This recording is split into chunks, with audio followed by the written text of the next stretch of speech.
Dates and ordinal numbers. Let's make every day count.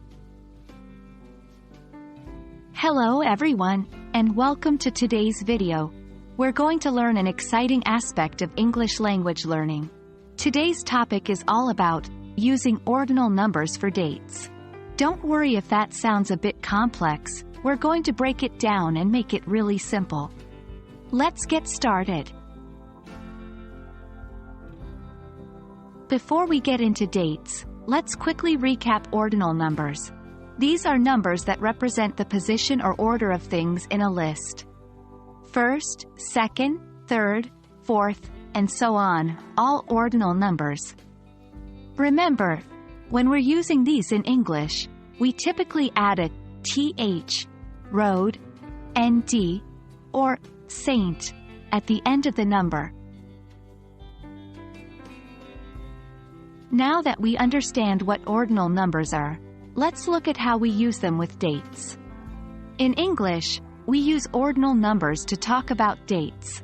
For example, instead of saying April 4, we say April 4th.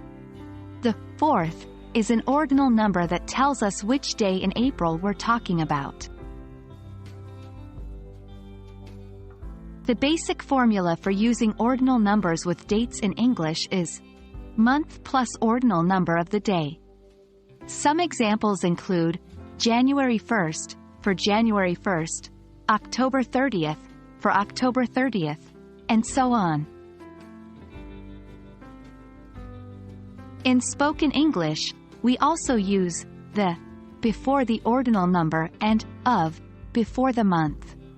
For example, the 4th of April. But remember, the and of are often dropped in casual conversation and writing.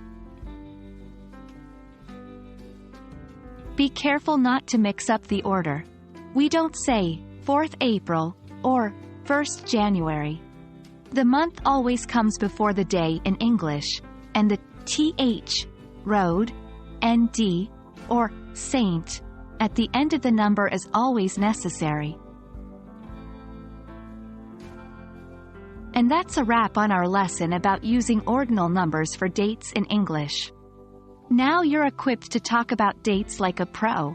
Keep practicing this new skill and you'll master it in no time.